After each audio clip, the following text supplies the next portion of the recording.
साथियों देखिए कैसे इस वीडियो में अनिरुद्धाचार्य ने पवित्र बाइबल को बिना पढ़े उसे झूठा बताया। इसका जोसेफ पॉल ने मुंह तोड़ जवाब दिया। की नजर में तो बाइबल बिल्कुल झूठी पड़ गई, क्योंकि पृथ्वी चपटी नहीं गोल है, लेकिन वो समझा रहे हैं, झूठे ही समझा रहे हैं। बाइबल पृथ्वी को चपटी बताती है, फ्लैट अर्थ।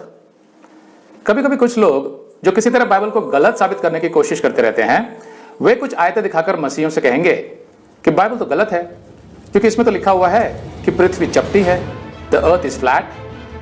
जबकि विज्ञान साबित कर चुका है कि पृथ्वी गेंदाकार है, द अर्थ इज स्फेरिकल। तो यहां मुद्दा क्या है? वे लोग बाइबल को इसलिए गलत बताते हैं क्योंकि वे कहते हैं कि बाइबल में पृथ्वी को एक चक्र की तरह गोल बताया गया है, अ सर्कल। जैसे हम कागज पर एक गोल घेरा बनाते हैं, मतलब पृथ्वी चपटी है, फ्लैट, द फ्लैट अर्थ। जबकि विज्ञान यह साबित कर चुका है कि पृथ्वी एक चक्र की तरह गोल नहीं है, बल्कि गोलाकार है, मतलब गेंदाकार, मतलब स्फीयर, स्फेरिकल। तो बाइबल तो गलत हुई। अब दूसरी ओर कुछ मसीही विश्वासी ये कहते हैं कि बाइबल की आयतें तो शुरू से यह सिखाती हैं कि पृथ्वी गोल और चपटी है। इसलिए अगर विज्ञान आज ये कहता है कि पृथ्वी गोलाकार या गेंदाकार है, मतलब स्फेरिकल है, तो विज्ञान गलत है और बाइबल सही है। ये मसीही जो चपटी पृथ्वी का प्रचार करते हैं, इनको आमतौर पर फ्लैट अर्थ कम्युनिटी कहा जाता है। तो अब स्थिति यह है कि ये गोल और चपटी पृथ्वी का सिद्धांत, जिसका प्रचार कुछ मसीही थोड़े समय से कर रहे हैं, उसका लाभ उठाकर अन्य धर्म के लोग बाइबल को गलत साबित करने की कोशिश करते हैं, क्योंकि विज्ञान के आधार पर तो पृथ्वी गेंदाकार है, स्फेरिकल। तो अब सच क्या है और बाइबल वास्तव में क्या सिखाती है, आइए देखते हैं। अन्य धर्म के लोग पृथ्वी को बाइबल में चपटी बताने के लिए जिन आयतों का सहारा लेते हैं, उनमें मुख्य है प्रकाशित वाक्य 7:1। इसके बाद मैंने पृथ्वी के चारों कोनों पर 4 स्वर्गदूत खड़े देखे। वे पृथ्वी की चारों हवाओं को थामे हुए थे, ताकि पृथ्वी या समुद्र या किसी पेड़ पर हवा ना चले। तो यहां पर वे कहेंगे कि यहां पर लिखे 4 कोनों के आधार पर तो पृथ्वी लंबी चौड़ी है, ना कि गोल या गेंदाकार जैसा विज्ञान बताता है। तो यहां मैं आपको बताना चाहता हूं कि बाइबल के लेखकों ने विभिन्न भाषा शैली का इस्तेमाल किया है, जैसे किसी भी शास्त्र या साहित्य में किया जाता है। से बोलते हैं छोटी सी बात को, उसे उसके भाव को समझिए, उसके शब्दों में ना जाओ। अब उदाहरण के तौर पर एक भाषा शैली है लिटरल लैंग्वेज, मतलब यथाशब्द, अक्षर प्रति अक्षर, मतलब जैसा लिखा है वही उसका मतलब है, उसमें से कुछ और मतलब नहीं निकालना चाहिए। जैसे आदम ने जो भले और बुरे के ज्ञान का फल खाया था, वो एक वास्तविक फल था, अ लिटरल फ्रूट। तो यहां पर फल किसी उपमा यानी मेटाफर के रूप में इस्तेमाल नहीं किया गया था, जैसा कुछ लोग सिखाते हैं। यहां पर फल का मतलब फल ही था। लेकिन दूसरी कई जगहों पर बाइबल में काव्यात्मक यानी पोएटिक, गद्य यानी प्रोज, मुहावरेदार यानी इडियोमैटिक, उपमात्मक यानी मेटाफोरिकल और प्रतीकात्मक यानी फिगरेटिव भाषा का भी भरपूर इस्तेमाल हुआ है। जैसे भजन संहिता काव्य शैली में लिखा हुआ है, कविता के रूप में, गीतों के रूप में। लेकिन जैसे यीशु ने कहा मत्ती 5:28-29 में, परंतु मैं तुमसे यह कहता हूं कि जो कोई किसी स्त्री पर कुदृष्टि डाले, वह अपने मन में उससे व्यभिचार कर चुका। यदि तेरी दाहिनी आंख तुझे ठोकर खिलाए, तो उसे निकालकर अपने पास से फेंक दे, क्योंकि तेरे लिए यही भला है कि तेरे अंगों में से एक नाश हो जाए और तेरा सारा शरीर नरक में ना डाला जाए। तो यहां पर यीशु ये नहीं कह रहा है कि अगर तुम कभी किसी स्त्री को लालसा भरी नजरों से देख लो तो सच में अपनी आंख निकालकर फेंक दो। नहीं, ऐसा तो शायद ही कोई मनुष्य होगा, चाहे स्त्री हो या पुरुष, जिसने कभी यह गलती ना की हो। लेकिन यीशु यहां मन के अंदर के व्यभिचार की बात कर रहा है, जिससे बचने के लिए मनुष्य को हर संभव कोशिश करनी चाहिए। तो यहां पर यीशु ने लिटरल मतलब यथा शब्द नहीं, बल्कि उपमा शैली का इस्तेमाल किया है, मेटाफोरिकल। अब इसी तरह बात करते हैं पृथ्वी के 4 कोनों की। अगर मैं कहूं कि ओलंपिक्स को देखने के लिए पृथ्वी के चारों कोनों से लोग आते हैं, तो क्या इसका मतलब पृथ्वी चौकोर हो गई, स्क्वायर, जिसके 4 कोने हैं? नहीं, यह एक मुहावरेदार शैली है, जहां 4 कोनों का मतलब है पूरी पृथ्वी पर से लोग ओलंपिक्स देखने आते हैं। तो ठीक ऐसे ही प्रकाशित वाक्य 7:1 में पृथ्वी के 4 कोनों पर स्वर्गदूत खड़े देखे, मतलब 4 स्वर्गदूत पृथ्वी के 4 ऐसे स्थानों पर खड़े थे जहां से वे पूरी पृथ्वी को अपने नियंत्रण में ले सकते थे।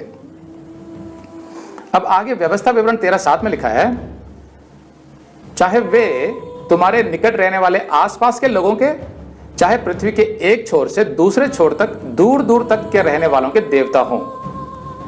तो यहां वे कहेंगे कि बाइबल के आधार पर तो पृथ्वी के छोर हैं, अंग्रेजी में एंड्स ऑफ द अर्थ, मतलब पृथ्वी गेंदाकार नहीं बल्कि चपटी है जिसके छोर हैं। तो इस आधार पर तो अगर मैं किसी से कहूं कि पता है दोस्त, कल रात को मौसम बहुत साफ था, मैं जब अपनी छत पर खड़ा हुआ था तो मैंने आकाश के एक छोर से दूसरे छोर तक देखा तो मुझे करोड़ों टिमटिमाते तारे साफ साफ दिखाई दिए। तो क्या मैं यहां यह कह रहा हूं कि आकाश के भी छोर होते हैं?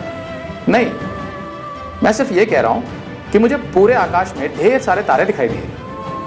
ठीक इसी तरह पृथ्वी के एक छोर से दूसरे छोर तक का मतलब है पूरी पृथ्वी पर।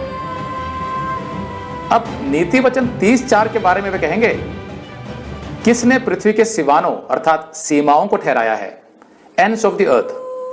तो वे कहेंगे कि देखो यहां तो साफ साफ पृथ्वी की सीमाओं के बारे में लिखा है, तो फिर वो गेंदाकार कैसे हो सकती है बाइबल के आधार पर? अरे भाई, इस आयत को जब आप पूरा पढ़ेंगे तो पाएंगे कि इसकी भाषा शैली प्रतीकात्मक है, फिगुरेटिव। किसने वायु को अपनी मुट्ठी में बटोर रखा है? किसने महासागर को अपने वस्त्र में बांध लिया है? किसने पृथ्वी के सिवानों अर्थात सीमाओं को ठहराया है? उसका नाम क्या है?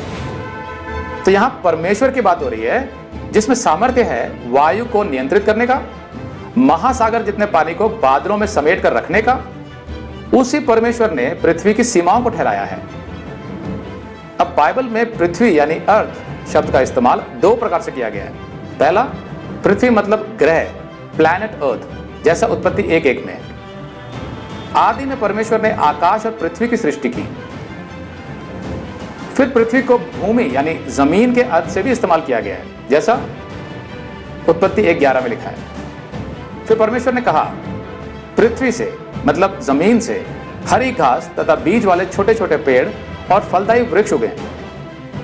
तो नीति वचन 30:4 के दो अर्थ संभव है। पहला, परमेश्वर ने उत्पत्ति 1:9 में जब जल में से सूखी भूमि को निकाला तो उसने महासागरों की सीमाएं बांध दी जो भूमि की सीमाएं भी हैं। दूसरा, परमेश्वर ने पृथ्वी की सीमाओं को ठहराया, मतलब पृथ्वी को सूरज से उसकी एकदम सही दूरी पर स्थिर कर दिया, मतलब अंतरिक्ष में ठहरा दिया परिक्रमा करने के लिए। तो यहां पर पृथ्वी की सीमाओं का अर्थ यथा शब्द यानी लिटरल नहीं है बल्कि प्रतीकात्मक है, फिगुरेटिव। इसी तरह यीशु ने कहा प्रेरितों के 1:8 में, परंतु जब पवित्र आत्मा तुम पर आएगा तब तुम सामर्थ पाओगे और यरूशलेम और सारे यहूदिया और सामरिया में पृथ्वी की छोर तक मेरे गवाह होगे। तो यहां पृथ्वी के छोर का मतलब पृथ्वी का किनारा नहीं है, बल्कि यीशु अपने शिष्यों को आज्ञा दे रहा था कि उन्हें पूरी पृथ्वी पर जाकर समस्त लोगों के बीच उसका गवाह बनना है, और शिष्यों ने ऐसा ही किया। इसके अलावा अन्य धर्म के लोग कहते हैं कि बाइबल वैज्ञानिक तौर पर गलत है, क्योंकि अय्यूब 9:6 कहता है परमेश्वर पृथ्वी को हिलाकर उसके स्थान से अलग करता है और उसके खंभे कांपने लगते हैं। तो यहां पर वे कहेंगे कि बाइबल के आधार पर तो पृथ्वी खंभों पर टिकी हुई है। जरा सोचिए, अगर किसी फैक्ट्री का मालिक कहे कि मेरी फैक्ट्री के जो मुख्य कारीगर थे वे सब काम छोड़कर चले गए, मेरी फैक्ट्री के तो जैसे खंभे ही गिर गए, तो क्या इसका मतलब यह होगा कि उसके मुख्य कारीगरों के कंधों पर उसकी फैक्ट्री की बिल्डिंग टिकी हुई थी? नहीं, यह सिर्फ एक उपमा शैली है। यहां उसके उन कारीगरों की काबिलियत की बात हो रही है। ठीक इसी तरह इस आयत की ऊपर की दो आयतें अगर आप पढ़ें तो स्पष्ट हो जाता है कि इन आयतों में परमेश्वर के सामर्थ्य की बात हो रही है। परमेश्वर बुद्धिमान और अति सामर्थी है। उसके विरोध में हट करके कौन कभी प्रबल हुआ है? वह तो पर्वतों को अचानक हटा देता है और उन्हें पता भी नहीं लगता। वह क्रोध में आकर उन्हें उलट पुलट कर देता है। वह पृथ्वी को हिलाकर उसके स्थान से अलग करता है और उसके खंभे कांपने लगते हैं। मतलब परमेश्वर अपने सामर्थ्य से भूकंप लाता है पाप में जी रहे मानव जाति का न्याय करने के लिए। तो यहां उपमा शैली अर्थात मेटाफोरिक लैंग्वेज का इस्तेमाल किया गया है। लेकिन अगर मैं विज्ञान की नजर से भी देखूं तो परमेश्वर पृथ्वी के नीचे की टेक्टोनिक प्लेट्स यानी पृथ्वी की बनावट की परतों को हिलाता है तो भूकंप आते हैं। तो यहां पृथ्वी के खंभे मतलब ये नहीं है कि पृथ्वी खंभों पर टिकी है, ये सिर्फ एक उपमा शैली है। भजन संहिता 75:3, पृथ्वी अपने सब रहने वालों समेत डोल रही है, मैंने उसके खंभों को स्थिर कर दिया है। तो यहां पर परमेश्वर कह रहा है कि हालांकि पृथ्वी दुष्ट लोगों के पाप के कारण नष्ट हो रही है, लेकिन परमेश्वर उसे संभाले हुए है। मतलब एक तरीके से परमेश्वर ने पृथ्वी के खंभों को स्थिर कर रखा है। तो इन सभी आयतों में हमने देखा कि बाइबल कहीं भी पृथ्वी को चपटी नहीं बताती और ना ही उसकी वास्तविक सीमाओं के बारे में बात करती है, बल्कि हर जगह बाइबल उपमात्मक, प्रतीकात्मक या फिर मुहावरेदार भाषा शैली का इस्तेमाल करती है। लेकिन जिस आयत का इस्तेमाल अन्य धर्मों के लोग अपने तर्क में नहीं करते, वो है अय्यूब 26:7। परमेश्वर उत्तर दिशा को निराधार फैलाए रहता है और बिना टेक पृथ्वी को लटकाए रखता है। अय्यूब की किताब लगभग 2700 से 3900 साल तक पुरानी होने के अनुमान है। लेकिन अगर यह 2700 साल भी पुरानी किताब है, तो भी इसमें विज्ञान का एक अद्भुत प्रकाशन है जो वैज्ञानिकों को केवल कुछ 100 साल पहले ही पता चला था। और वो ये है कि पृथ्वी बिना किसी टेक के अंतरिक्ष में लटकी हुई है। और यहां पर इस आयत को केवल यथा शब्द शैली अर्थात लिटरल तौर पर ही लिया जा सकता है, क्योंकि और किसी भाषा शैली का यहां कोई अर्थ नहीं निकलता।